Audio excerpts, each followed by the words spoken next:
I'd like to call to order the special joint Windsor Town Council, Windsor Water District, and Windsor Redevelopment Successor Agency Study Session Plan.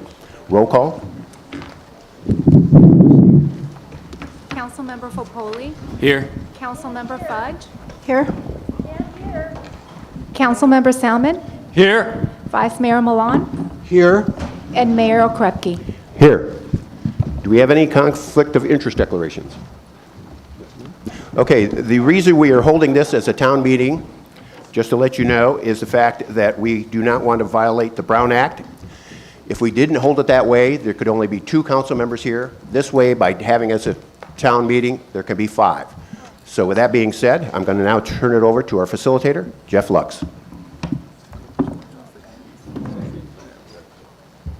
Thank you, Mr. Mayor. And it's great to see everyone here. Welcome, and thanks for coming. Those of you who are standing, if you want to find chairs, there's a lot of infill opportunities. I see some chairs kind of around. Please come on up and come on up. I see some in front. There's some over on this side, so don't feel like you need to stand in the back, and I suspect we can get more chairs if you need them.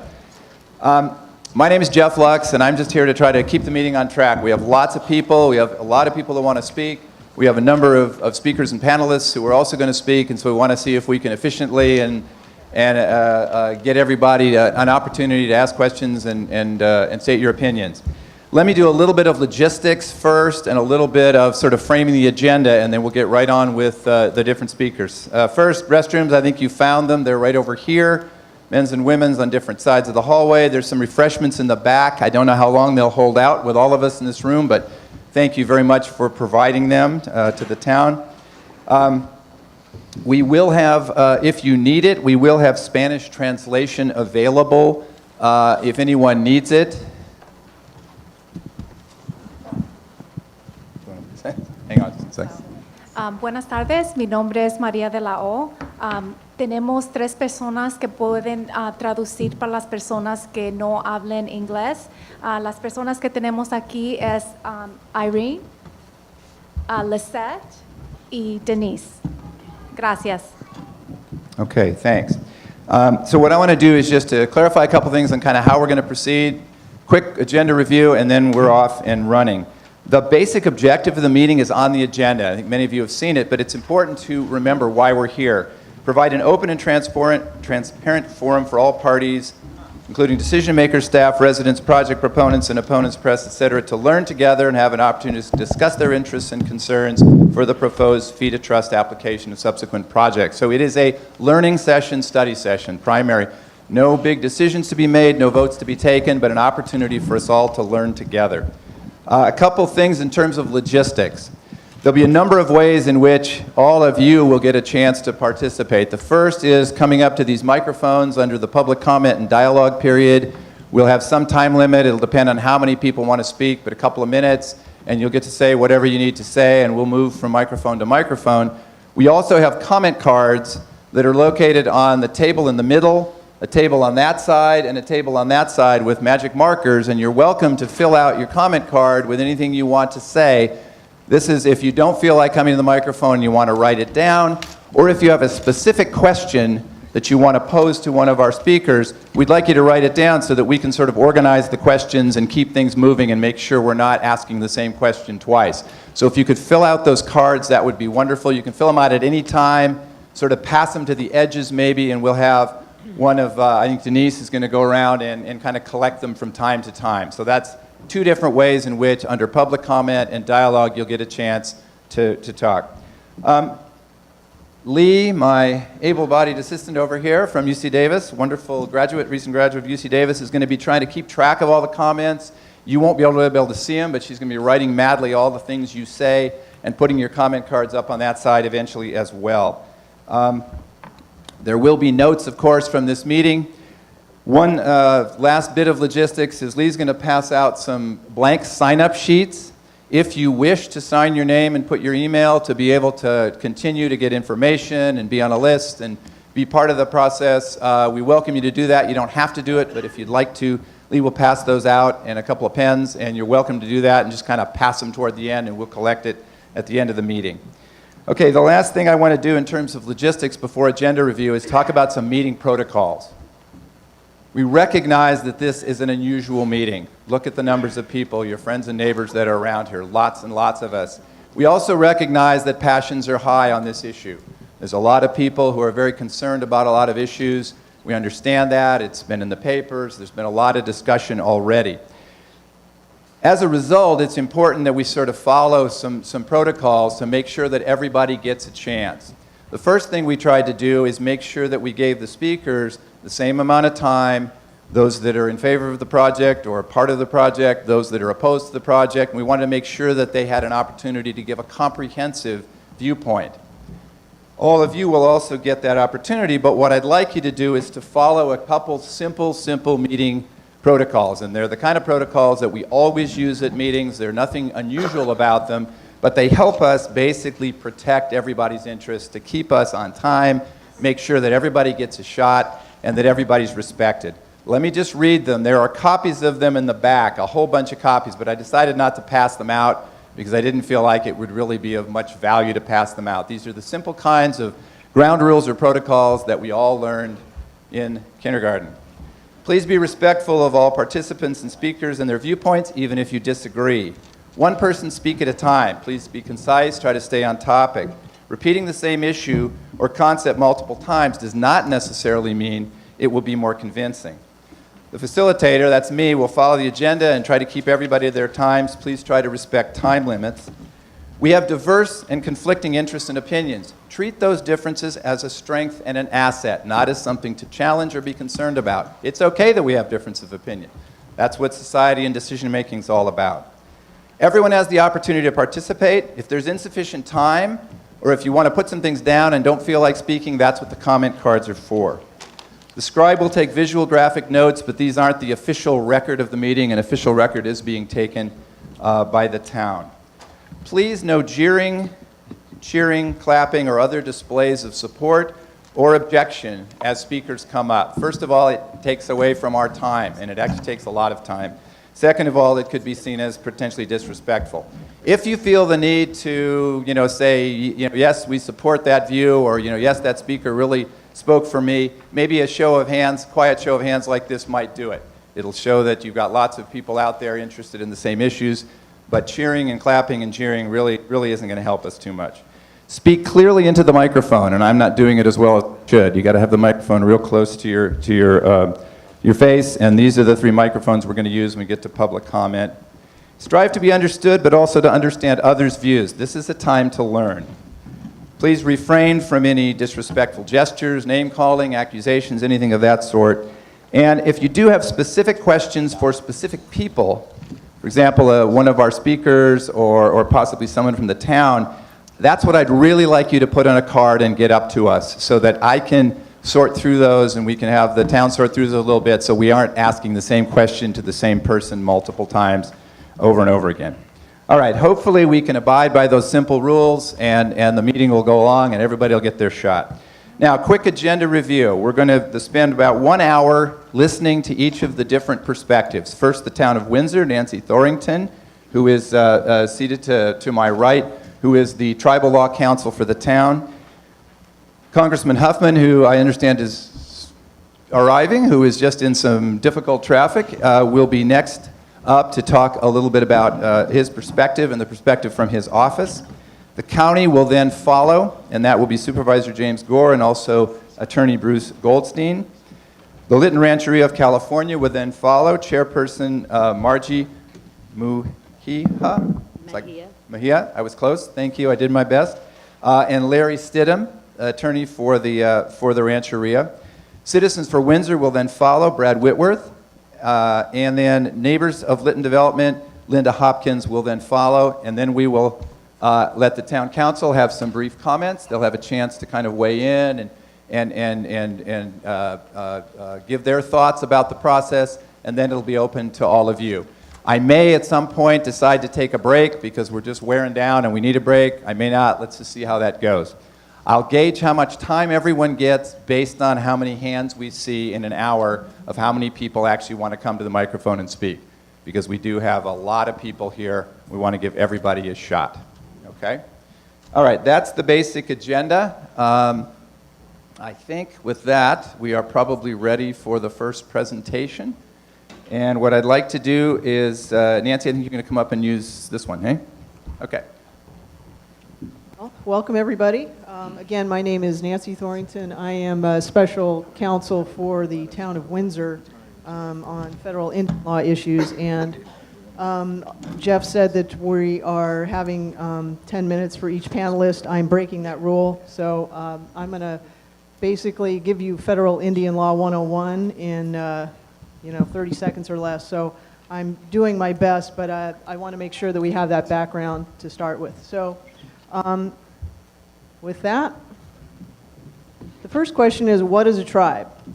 We may think that we know what that is just by virtue of it saying, well, we're the Lytton Rancheria. A tribe is a distinct political entity, and we're going to concentrate today on federally recognized. There are also non-federally recognized, but that won't concern us today. Basically, that means that the federal government has acknowledged a government-to-government relationship with this political entity, and tribes engage in government-to-government relationships with all other governments, state, local, other tribes. Okay. Next is tribal sovereignty. So sovereignty is the concept where any political body, it's what they're allowed to do. And that includes basically governing internal and external matters. And for tribes, they also have the ability to determine their own membership. And tribes are very unique in that they are not a state. Their sovereignty predates the United States Constitution, so they're not subject to the Constitution the way a state or the federal government is. So the courts had a really difficult time trying to figure out what they were in the early days of the United States history. And the first articulation of what they were came out of a case from the 1830s. It was coined that they were domestic dependent nations. And so essentially they're not a state. They have different type of sovereignty than a state. More in some areas and less in some others. They're not subject to the Bill of Rights or other aspects of the United States Constitution. Another unique aspect is they are subject to what's called Congress's plenary or complete power. So Congress can recognize tribes, it can enact legislation that de-recognizes them, it can basically say what tribes can and can't do and what their jurisdiction is. Also in these early cases, it came out the doctrine of the federal government's trust relationship with the tribes. And it was originally articulated in some of these early cases where you had, in particular, the state of Georgia and the Cherokee tribe.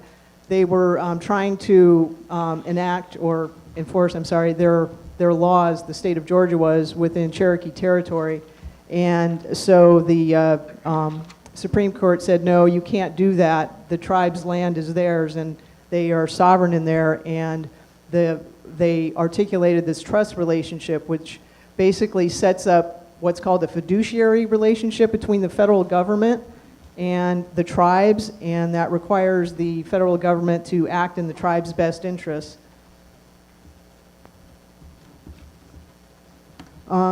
So now we come to one of the results of this trust relationship is trust land. So when you talk about Indian land or Indian country, that means that the federal government has taken that land and put it into federal trust. And most land is held in fee. So if you own your house, that's in fee. When land is put into trust, the federal government holds legal title to that land. So the land is technically federal land, which is why gaming is allowed, because the local laws don't apply in the same way. And in addition, the tribe is the beneficiary. So what that means is that the land is not subject to local taxation or land use regulations, CEQA, which is environmental laws.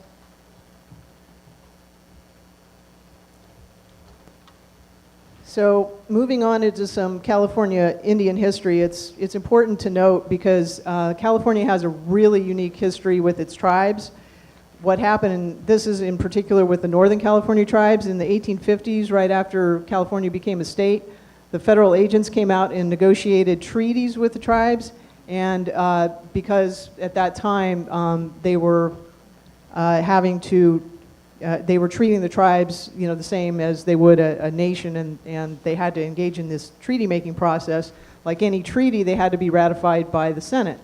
So the senators from California went out to D.C., and in closed session, they convinced their fellow senators not to ratify the treaties, but they didn't tell anybody. So what ended up happening was several tribal groups moved from where they were living to where their reservation was supposed to be. But because the treaties were never ratified, those lands never became Indian land. And what that did was then the tribes who moved there had no right to that land, and they essentially became homeless. And that's really significant in California history because at that time, there were indentured servitude laws on the books. What that meant was any Indian person who was found, quote unquote, to be vagrant, a white person could take them and make them an indentured servant, essentially a slave. So that created a lot of problems, and there were a lot of Native people in California who were enslaved during that time. So to address that, the federal government in the 1920s started establishing these rancherias. You'll hear that term. That's unique to California. They're basically small reservations, small areas of trust land.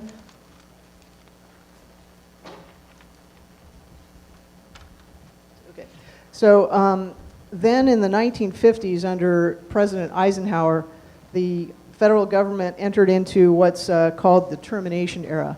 So they were trying to kind of put feelers out to see if they could start terminating this relationship between the federal government and the tribe. So they enacted a couple of acts to see how that would work. And one of them that's of particular significance is the Rancheria Act. And what happened in that act was the rancherias that had been established in the 20s, most of them were pretty rural, and they didn't have a lot of services. They didn't have roads. They typically didn't have water or sewer. And so what the federal government did was they said, okay, so if you agree to give up your trust relationship with us and no longer have this status as a tribe, we will provide these services. We will provide housing, we'll provide roads, sewer and water.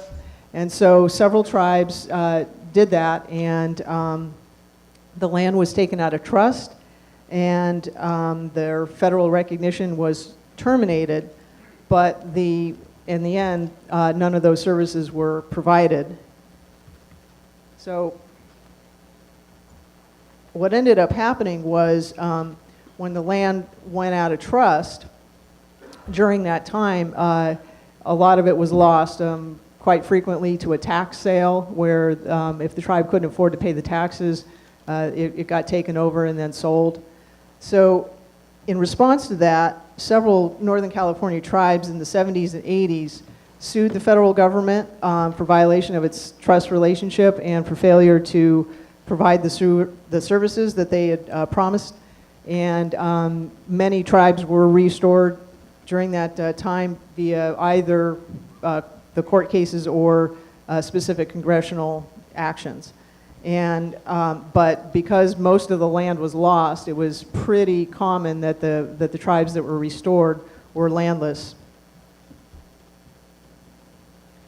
So the Lytton Rancheria was one of those tribes that filed suit, and the case settled. It was the Scotts Valley and two other tribes, the Lytton, and I'm not sure who else were involved with that.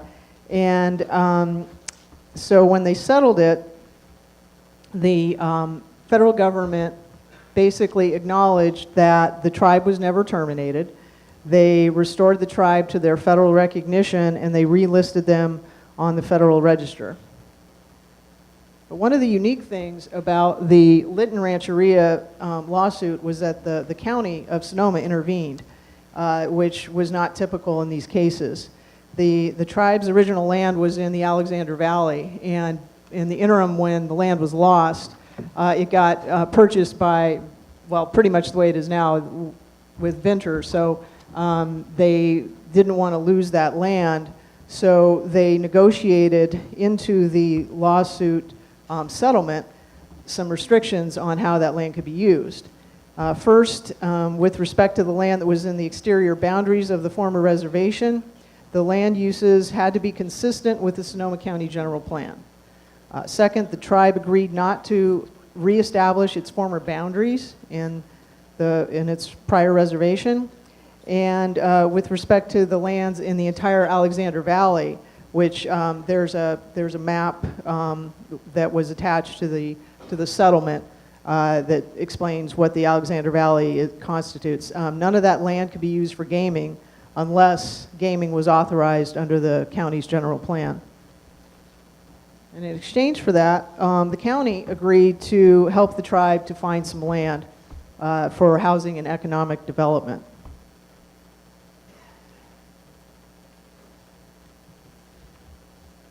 So I wanted to also touch on another piece of federal legislation that came out of this termination era because it applies to California tribes, and it's called Public Law, or PL 280. Basically, tribes were under federal jurisdiction for criminal jurisdiction for major crimes, things like murder, and they had concurrent or, at the same time, jurisdiction with the tribes on lesser criminal offenses. So what Public Law 280 did was it transferred all of that federal criminal jurisdiction from the federal government to the state of California. There were about six other states where PL 280 was effective and still is today. For example, Oregon, Washington, Alaska.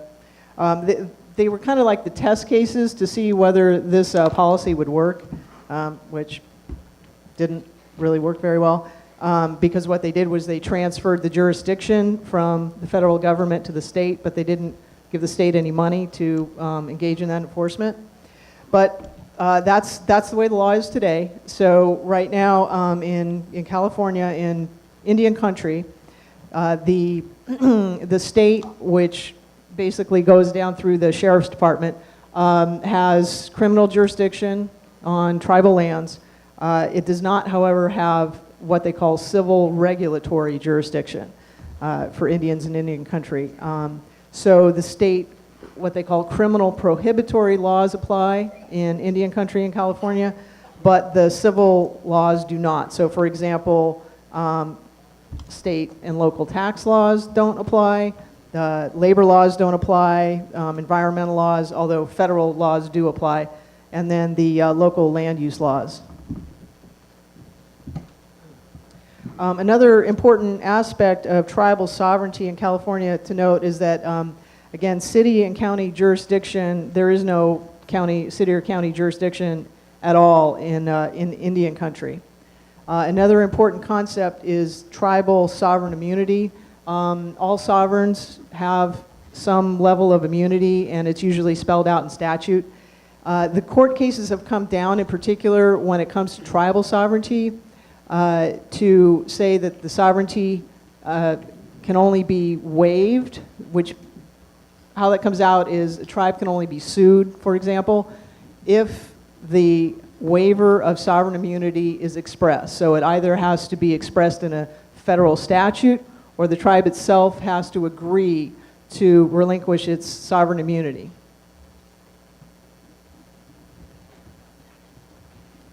So on to the fee to trust process. So like I said, most land that you get when you buy it, it's in fee. To get it from the fee status to the trust status requires a congressional action. The two main ways that that happens is either through what's called the Indian Reorganization Act of 1934, or the IRA, or through some special legislation. I'll start first with the IRA. It says, it gives the Secretary of the Department of the Interior authorization at his discretion, a little sexist there, to acquire any interest in lands for the purpose of providing land for Indians. And there are several requirements that have to be met for that to occur. First, one of these three things has to be there. The property either has to be located within an existing reservation or adjacent to it. The tribe has to already own the land, or the acquisition has to be necessary for tribal self-determination and economic development or housing. That last piece is really pretty easy to meet. Pretty much any time the federal government's going to take land into trust, it is going to be for the necessary for tribal self-determination. So that's not really a hard standard to meet. In addition, the Bureau of Indian Affairs, or the BIA, they're the ones that are, that's the federal agency in the Department of the Interior that does these administrative fee to trust applications. There has to be statutory authority for the acquisition, which is the IRA. There has to be a need of the tribe for the land.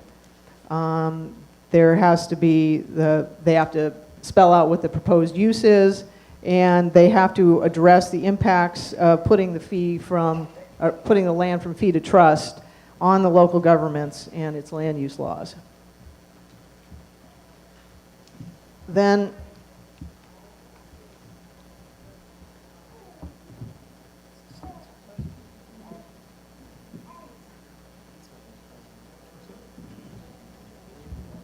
sorry, I don't have any control over that. Okay, so there are copies of it too, yeah, so hopefully, okay. I don't know. I can't tell anyway, I can't see, so. So in addition, the other factors that the Bureau has to consider are the jurisdictional issues and conflicts of the land use with the surrounding properties. The ability of the BIA to discharge the trust obligation, I have no idea what that means, and I don't think the Bureau does either.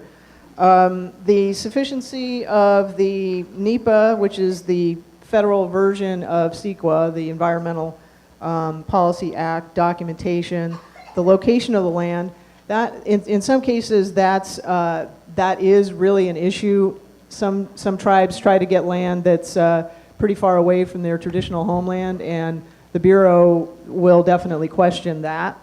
And then the anticipated economic benefits to the tribe of putting the land into trust.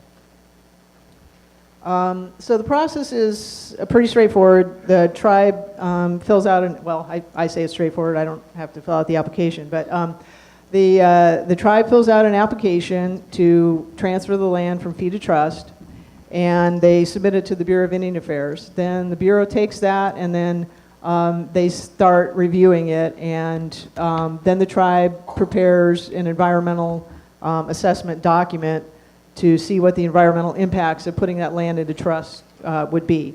Then the Bureau takes all that documentation, and then they put it out for public comment. So like in the Lytton fee to trust process, the town and the county and several individuals probably out in the audience made comments on the environmental documents.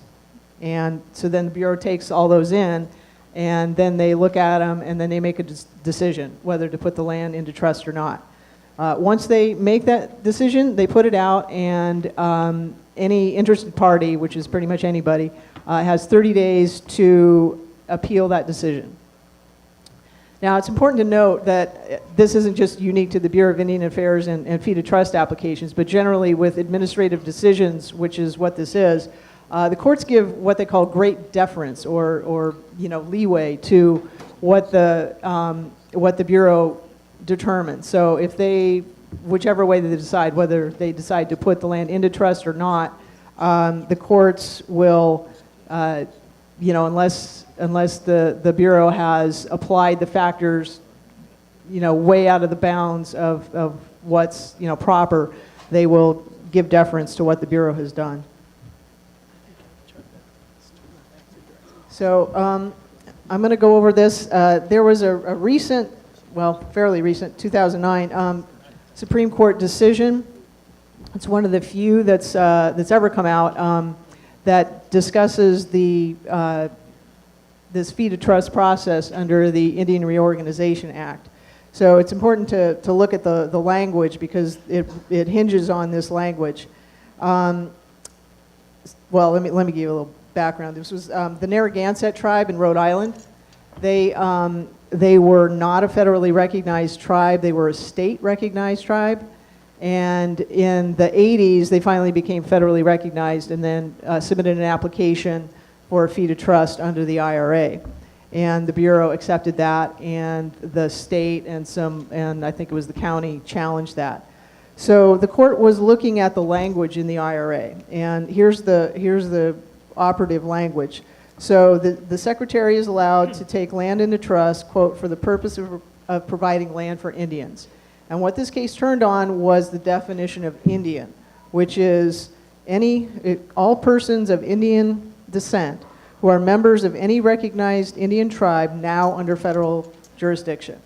So the crucial word was now. When was now? Was now in 1934 when the IRA was enacted, or was now when the Bureau was taking the land into trust? So the Bureau had been, for 75 years, interpreting the term now to mean at the date they were putting the land into trust.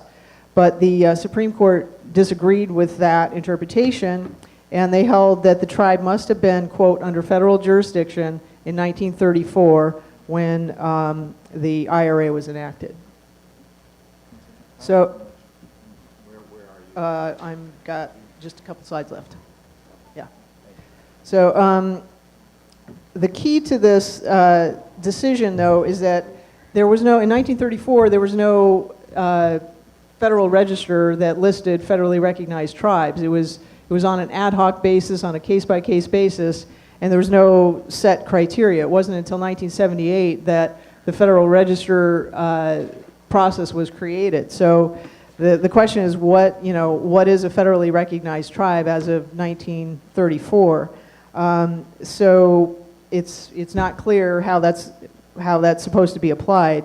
And since the Carcieri decision, the Solicitor General came out with an opinion in 2014 that gave what it called, it has a two-part test for determining that, and it's a pretty loose standard for what under federal jurisdiction means. Just to give you, to put it into context, since Carcieri in 2009, the Bureau, to my knowledge, hasn't rejected a single fee to trust application based on Carcieri.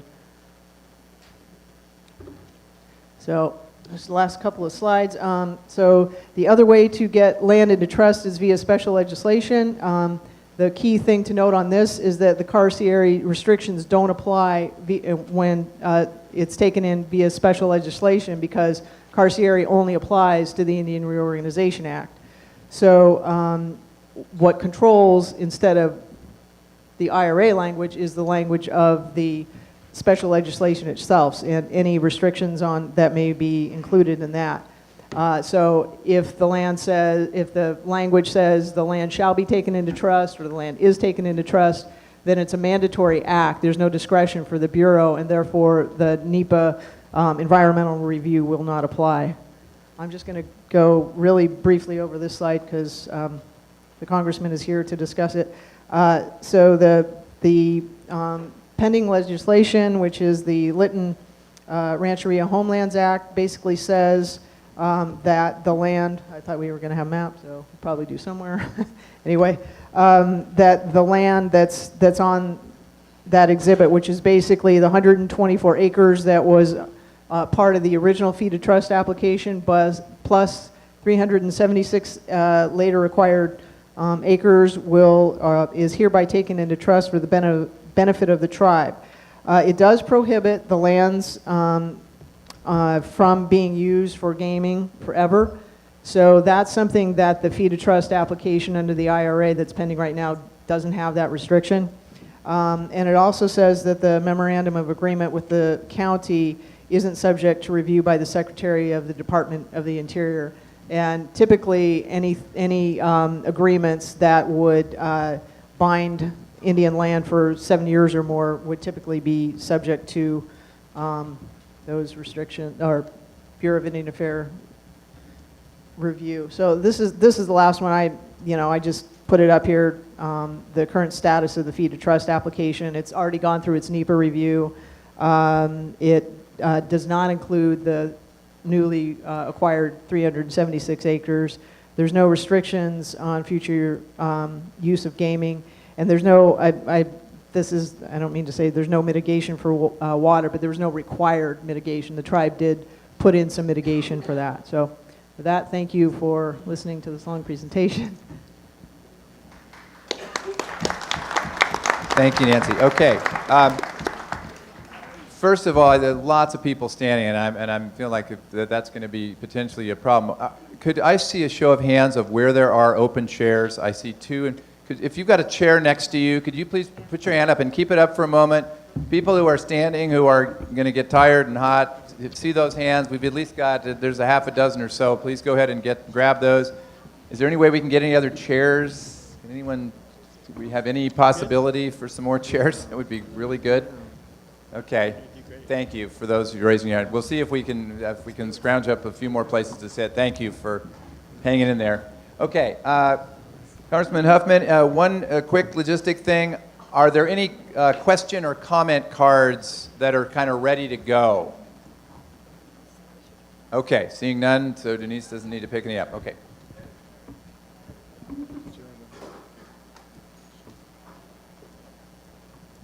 Is that my cue, Jeff? Terrific. Thank you. Good evening, everyone. Can you hear me okay, or do I need to hold the microphone closer? Okay. Yeah. All right. Well, thank you. I want to thank the Town of Windsor for accommodating my schedule, and I want to thank my fellow panelists and participants up in the front of the room. I also want to thank, well,